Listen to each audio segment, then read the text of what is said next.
Your sound is not on yet. How about now? It is on now. All right, perfect. So I'm going to be going over a study on the effects of school choice and mental health today. So I'd like to thank everybody for coming out on this lovely day. I know we tried this last month on February 7th, but the roads were a little icy. So I'm glad everybody was able to make it out today, even though we had to reschedule.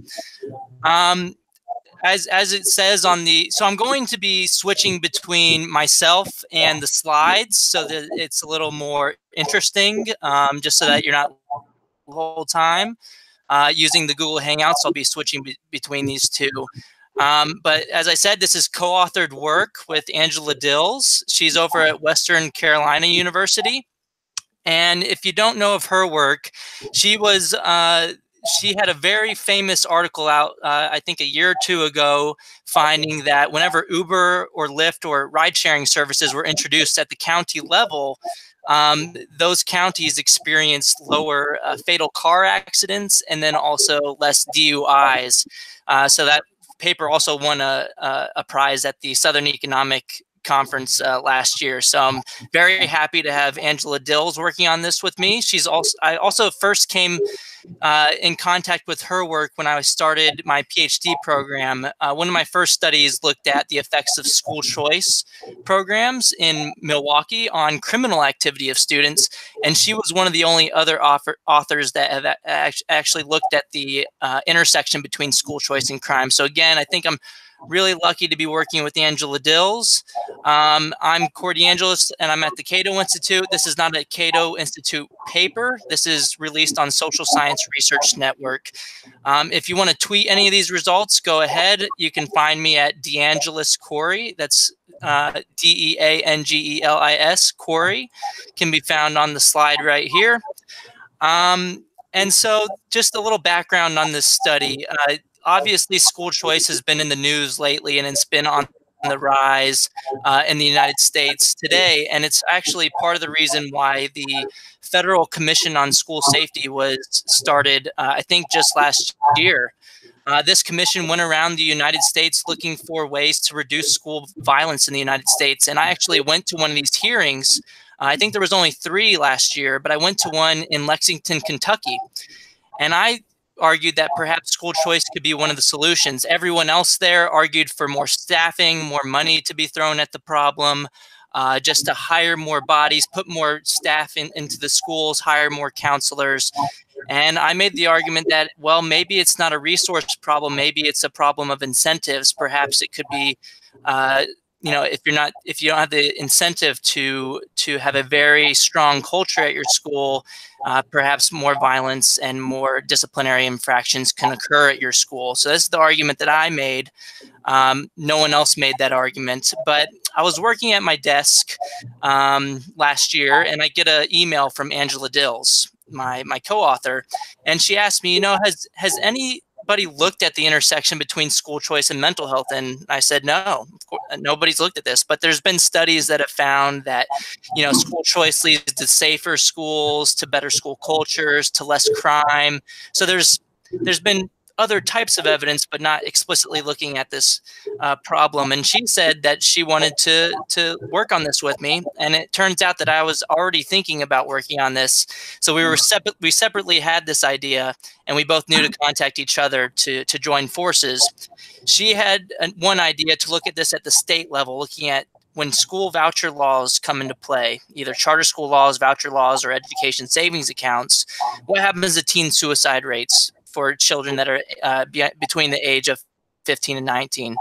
The other way that we looked at this was looking at kids that went to private school using student level data and comparing their mental health outcomes by the time they become around 30 years old. So we combined our two data sets together, and this is the study that we came out with. It's now on SSRN.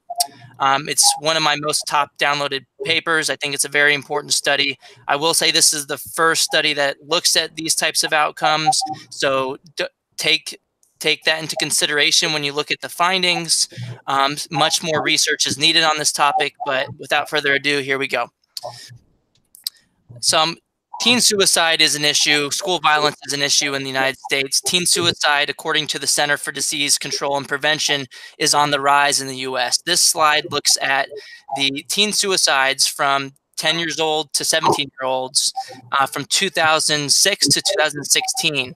So over a decade, teen suicides for white students has increased in the U.S. by 70%, and by 77% for Black students aged 10 to 17 in the U.S. So it's a growing problem, something that we need to address, and school choice could be part of the solution.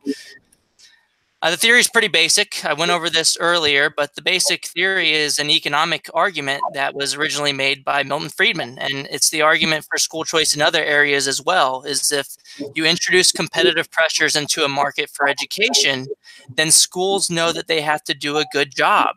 One of the ways that they can do a good job to serve their customers is to provide a safe schooling environment, provide a good school culture where the kids feel like they're worth something, that like there's less bullying going on in the school. So all of these different types of things that are going on at the school level can be driven by competitive pressures.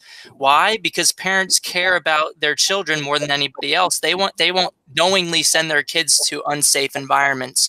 And that's probably why we find that 5 studies that I know of on the topic find that school choice leads to more safety for students. It could be that it's not even competition. It could be just that people are relocating to schools that match their needs better than the schools that they're assigned to.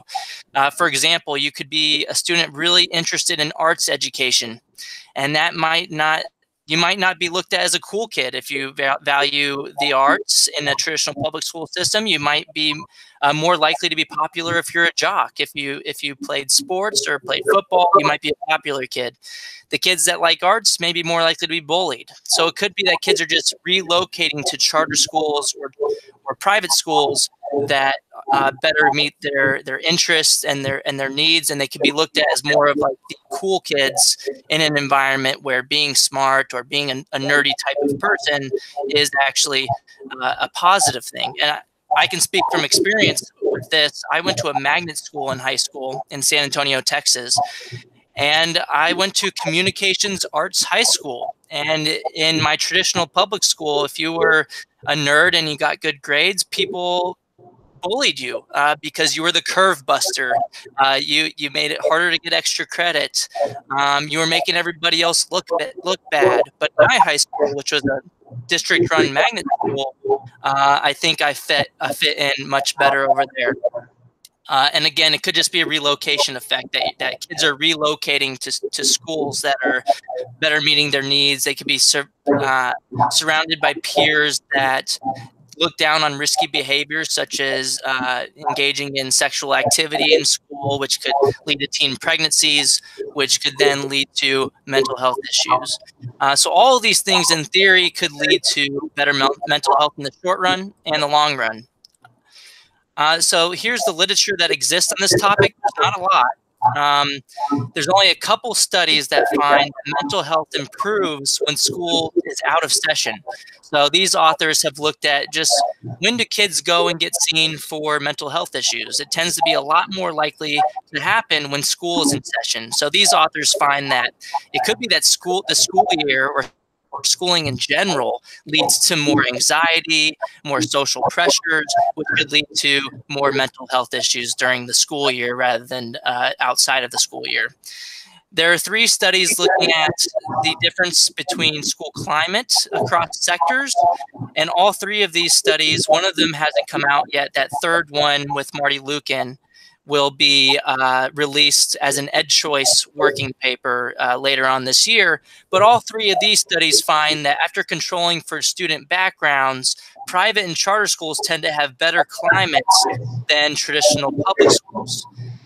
Some of the findings here that private schools are significantly less likely to have restrictive disciplinary policies, such as requiring students to walk through metal detectors each day. They're less likely to require kids to undergo random dog sniffs to look for drugs. So it's a lot more of a free environment in the traditional public school setting. If you're treated like you're a prisoner, no surprise, it might have a negative effect on your mental health while you're in school. And then, you know, since it's a 13-year ordeal, this could have long-term negative effects. And we also found that there's a lot less likely in private schools are a lot less likely to have trouble with gang activities and weapons possessions as well, after controlling for school type and background characteristics of the students. Continuing with the literature, there's even less amount of literature that looks at the intersection between stuff like school choice and safety. There's only 3 studies on this. These are 3 random assignment studies. 2 of them are in DC. The first one is in a different location, but they're all random assignment studies, these first 3, finding that when kids win a lottery, use a voucher to go to a private school, they're about 35 to 36% more likely to report being in a very safe school. So just randomly getting the chance to go to a private school increases the likelihood that you're in a safe school. 5 studies have looked at the intersection between school choice and criminal activity. I've done 2 of these studies with Patrick Wolf over at the University of Arkansas, but all 5 of them find that either public school choice or private school choice leads to less criminal activity by either young adult age or even through the middle ages of these students. There's very scant evidence on the intersection between private schooling and attempted suicide. These studies generally find no effects. The Watt and Mocon and Teakin studies generally find no effects, but some evidence that private schooling could reduce attempted suicides. But no studies, as I said earlier, link school choice explicitly to mental health, and that's where we come in. And again, this is available at Social Science Research Network if you want to check out the actual study. But just to look at some of this other evidence, I talked about the DC program increasing safety, for example. This is the most recent evaluation, experimental evaluation using random assignment lotteries to determine the effects of the voucher program in DC on school safety. The red lines are the control group, the kids that had to go to the private school. The green lines are the kids that won the lottery by random chance to go to a private school of choice in DC. And this study finds that both parent and student reports of safety increased by about 35 to 36%. And we can say that this is an effect of the program because of that random lottery determination. Everybody applied to get into the program, but it just happened to be that if you won the lottery, you were 35 to 36% more likely to say that you were in a very safe school in DC. Another study published in the Journal of Political Economy looked at charter school kids, or kids that applied to go to a charter school, Harlem Children's Zone in New York City. These are by Harvard researchers Dobby and Fryer. And this published study finds that if you lost the lottery to go to a charter school in this location, you had about a 17% likelihood of being pregnant as a teenager for a female student, obviously. The winners of the lottery were only about 7% likely to become pregnant as a teenager. This is about a 59% relative reduction in the likelihood of becoming pregnant as a teenager. And this could be because of the better school culture in the charter school setting. And again, this is a lottery study, so we know it's the effect of getting to go to the charter school. It's not the effect of the background of the student. It's not the effect of the parents or the family. We can actually say that this is the effect of getting to go to the charter school. So it's a huge finding here. This is the only study that looked at it for charter schools that looked at teen pregnancy. But they also looked at crime for males. If you notice here, there's no blue bar. This is because if you won the lottery to go to a charter school in the same study and you're a male student, you had a 0% chance of committing a crime and becoming incarcerated. So it's a 100% reduction in crime, completely eliminated the chance of incarceration for male students in the Harlem Children's Zone in New York City. And this is because they were able to go to a charter school. The most recent study on this was one that I did with Patrick Wolf at the University of Arkansas. This study is called Private School Choice and Character, More Evidence from Milwaukee. This is the only sample of students that have been followed from the Milwaukee or the private school choice evaluation looking at adult crime. We found an 86% reduction in property damage crimes, a 53% reduction in drug-related crimes, and similar to the teenage pregnancy finding from before, we found a 38% reduction in paternity suits. So this leads us to the research questions we have to our study that we're looking at today with Angela Dills. First, we look at whether school choice affects state-level adolescent suicide rates for students aged 15 to 19 years of age using the Center for Disease Control metrics on this. And we look at charter school laws, special needs private school choice laws, and broad-based private school choice laws. We clump together any type of private school choice law. So if you're a voucher program or an ESA, we count that as a school choice law. Also, a tax credit scholarship would be counted as a school choice law as well.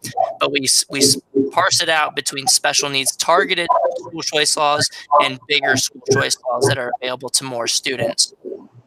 And we look at the student level. We say, well, if you were able to go to a private school in 1997 at the baseline year of the study, at around 2011 to 2013, when the kids became around 30 years of age, were they less likely to report mental health issues, and were they seen for mental health issues at lower rates? So we look at both of these questions here. The methods, no need to look at the econometrics too much, but it's essentially a difference in difference econometric technique. And this is essentially what the researchers do when they're looking at the effects of minimum wage on employment. They use this type of econometric technique. It's called a difference in differences technique. Looks at states that enact school choice programs and sees what happens to their teen suicide rates and compares them to states that do not enact school choice programs and the changes in their teen suicide rates. And we control for a lot of economic variables, drug and alcohol policy variables, and demographics of the students over time in these states as well to try to get at causal estimates of the effects of these types of laws on teen suicide rates. Here is the switch back to the PowerPoint slide. Here are the data that we used. We have data for about 49 different states. The big thing you want to look at here is that the outcome variable.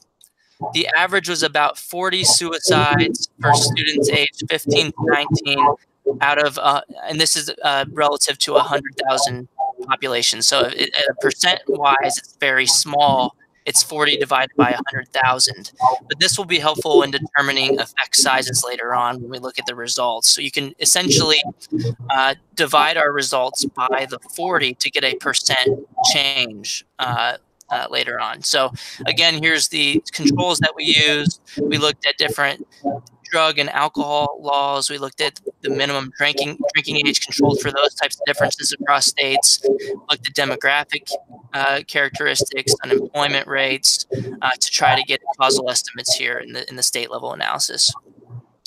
As you can see, most of the variation here is coming from charter school laws. Most states, about 44 states today and DC, have a charter school law in place. Only 6 states do not have a charter school law, but there's a lot of difference in timing here. So we should expect to be most likely to find effects for charter school laws rather than private school choice laws, because there's not a lot of statistical power with the private school choice laws. There's a lot more power with the charter school law variation. Here are the main results from the OLS estimates looking at that state level analysis. The big thing that pops out here is, so each of these columns is a different statistical model. Each one adds more control variables across. So these two on the right are the most rigorous. They include all control variables and include interaction terms as well. So you mostly want to look at these last 2 columns to see the effects of school choice on teen suicide rates. These are just robustness checks over here. But essentially the clearest finding is that after a state enacts a charter school law, there's about a 4% per-person reduction in teen suicide rates in later years. And again, the average was about 40, so this is about a 10% reduction in teen suicide at the state level after a charter school law is introduced. This is the most robust finding because you can see that there's stars. These stars mean that the finding is statistically significant, meaning that it's not just random chance that we're finding these statistically significant effects. For the voucher programs, however, this is for the broad-based voucher programs, the bigger one.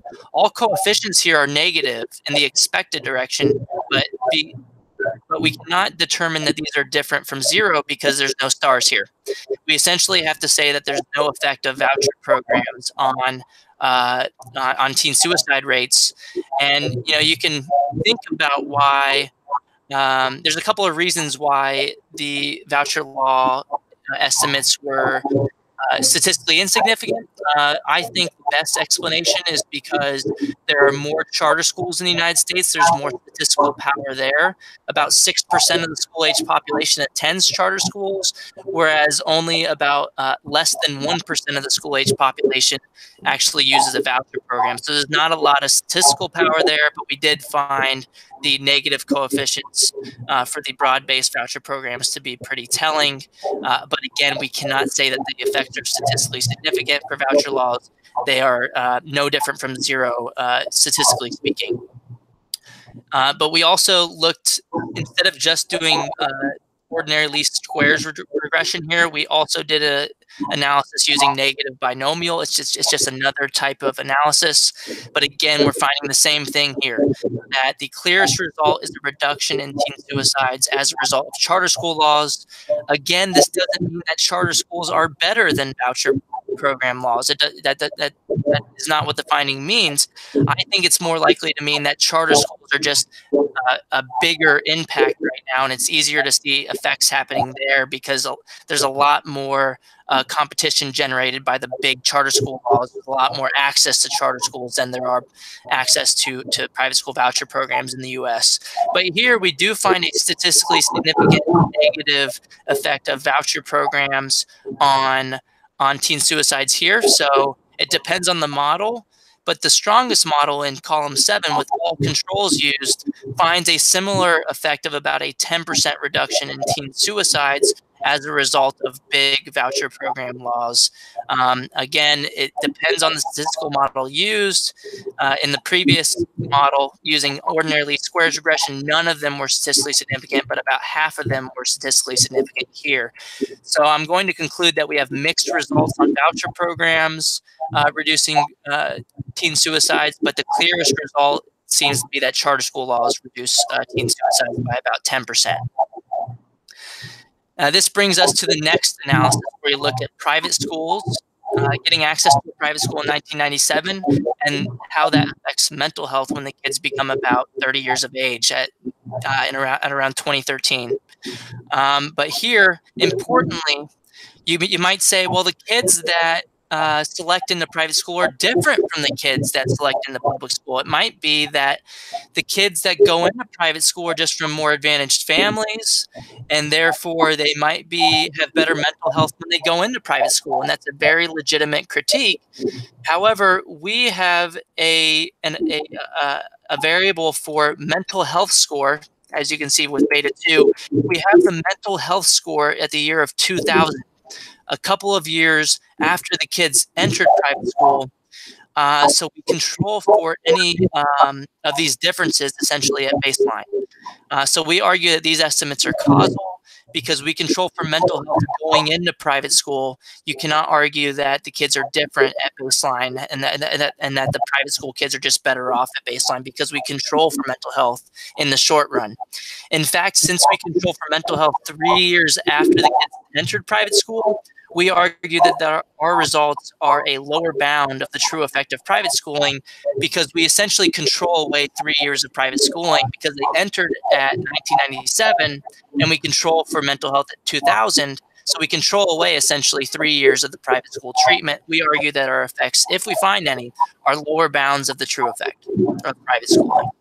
And we also control for a large amount of control variables for any other differences there might be, such as mother's and father's education levels, the age of the student, their household size, the race of the student, whether they're immigrants or not, and the location of these students. We also control for whether the students grew up in a single-parent household, because we know that is an important indicator as well.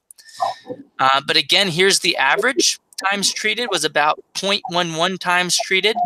It's kind of hard to interpret this, but essentially all we need this for here is to look at our effect sizes. We can essentially take the coefficients we find in our later tables and divide them by these averages to find a % reduction or increase. So here's our main results of private schooling. I should say that these data are from the National Longitudinal Survey of Youth, 1997. This is all publicly available data, so if you want to check out the results, you can look at them as well. But essentially, being exposed to a private school in 1997 was associated with a 0.022 a 2.2 percentage point lower likelihood of having a disorder in 2013. That's about a 70% reduction if you divide it by that 3% sample average.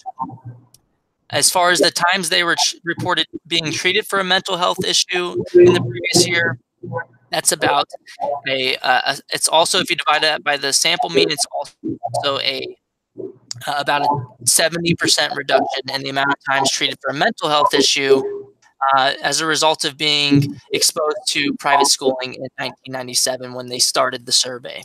So these are pretty large effects, much larger than the state level suicide analysis, and it's probably because these types of things are much more likely to happen than suicides at the teenage level. And that could be why these effects are much larger in size.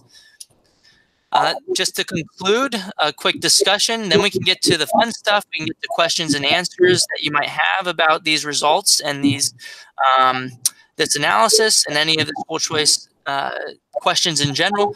The main finding that we find in our study is that charter school laws are associated with fewer teen suicides at the state level. And there's a couple of arguments to be made. It could be that charter schools are better. We think it's because there's more analytic power, that there's more charter schools in the sample, charter school laws in the sample than there are private school choice laws in the United States, and because there's just a bigger pot of charter schools to become. There's just 6% of kids are in charter schools in the U.S., whereas less than 1% are using voucher programs to attend private schools. So there's a couple of explanations. We find mixed results for private school choice programs. It could be because the sample sizes are so small. Again, less than 1% of the population has access to these things. But we do find some statistically significant reduction in teen suicides for bigger voucher programs. Again, it could be because these programs are bigger than the special needs focused programs. And then, so the main conclusion is that it appears that private schooling improves long-run mental health, and that charter school laws reduce teen suicides in the short run. Some policy implications for this are obviously to expand charter school access, but then also perhaps increase the ability of students to attend private schools through bigger programs, universal private school choice programs, either voucher programs or education savings accounts, to be able to attend a private school of choice. And that's it. We also need to note that this is the only study on the subject. So I would definitely welcome more researchers to look into this as well, to look at this vital outcome, so that we can learn much more about it. And just here's some of my contact info. You got my Twitter earlier, but my email is corey.deangelis, my first name last name @gmail.com. You can send me any questions there if we don't get to you during the Q&A today. But then also you can reach out on Twitter or on Facebook. Feel free to add me. I'd be happy to talk to any of you guys about this research and other school choice research that exists and questions that linger regarding school choice. So without further ado, I'd like to get to some Q&A so that we can clear up any either disagreements or just anything about the study that needs to be clarified, or perhaps if you don't want to talk about the study, we can talk about other things associated with school choice and the evidence on school choice in the United States. But thank you for listening. Corey, thank you very much. Corey, I might mention is mostly anecdotal, but it is interesting that we really have an epidemic of school bullying, as evidenced by the fact that we have an online school, Epic, that has like 21,000 students, and they said that 50% of their students are there because they were bullied in their schools. That is unbelievable incidents. Also, about 3 weeks ago, we had the head of the mental health hotline in Oklahoma that supervises like 30 people that get suicide hotline that gets calls in. And of the students that call in, a substantial number were students that were being bullied in their schools. And I posed the question to the person, what if you were able to tell these students that there was a choice of the schools to be able to go to, the charter schools, which unfortunately in Oklahoma County, the charter schools have huge waiting lists. And outside Oklahoma County, there's very few charter opportunities. And there's the private schools, again, there was a limit on the number of private schools that are available. And I posed the question, if you were able to tell these students that there are alternative schools that you'd be able to take these students out of and avoid the bullying, would that have an effect on these people that are calling in on the suicide hotline? And she said, most definitely.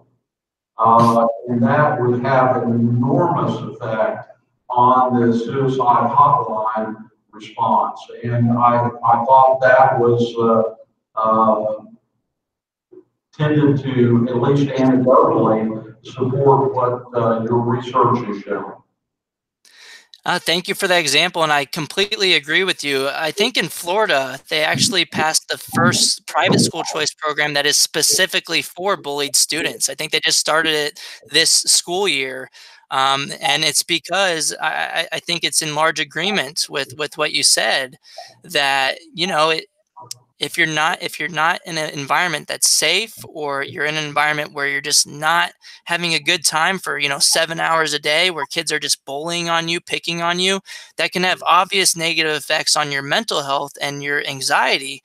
And so I think it's a very good step in the right direction that Florida took in expanding this type of options for students. And I don't think it even needs to be limited to students that are bullied in school, particularly for kids that are bullied in school. But I think these programs should be universal in nature, so that you don't have to. It doesn't have to get to that point to where it's just so stressful for the kids that damage could have already been done. I think it should just be available for everybody.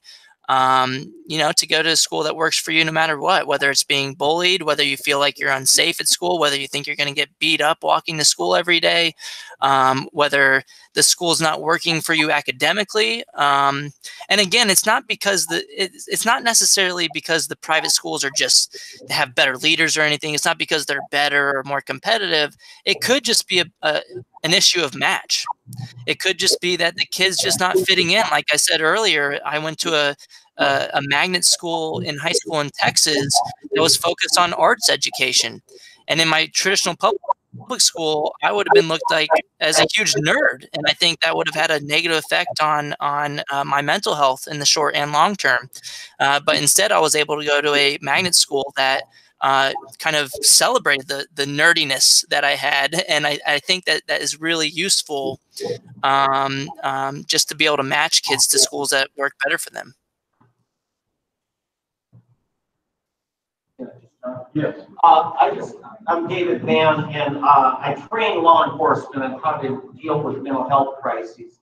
And I just wanted to flesh out a little more. When you talk about mental health, some of what you're talking about is actually more mental well-being. Despair, for instance, is not a mental illness, but it certainly is a suicide risk. Deep despair, anxiety, PTSD, those are the parts of mental health that I think you would be focusing on here. But I think it would be disingenuous to say that school bullying causes schizophrenia or something like that. So I would just encourage you in this study to flesh out a little bit more which kinds of mental health risks we are creating here. It would just add to the credibility for it. I think that's a very good point. And in our study, I don't remember the specific question on the survey that that we looked at using the NLSY, for example. But if you look at the study, we list both of the particular questions, and you're right. It's not only looking at stuff that are serious mental illnesses like schizophrenia, and we are more careful in the study to list out explicitly the types of mental health issues that were reported on the survey. So thanks for pointing that out. And I think that's a very valid point. Other questions? If not, thank you very much. Yes. This may be totally off the subject, but the agency that I work for administers the state schools for the blind and deaf. I wonder if you know of any studies that show mental health, behavioral issues related to residential specialized schools at this point.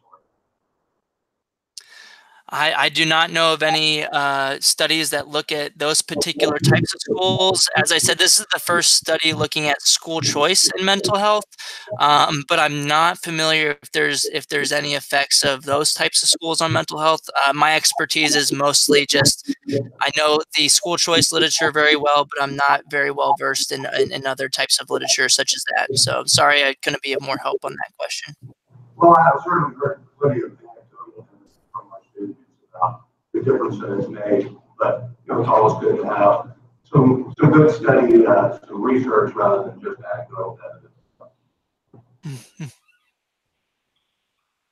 Any other questions? If not, thank you very, very much. Thanks for having me. I had a great time. You can stay around to watch for the rest of it or not. Either way. One of the things we have to do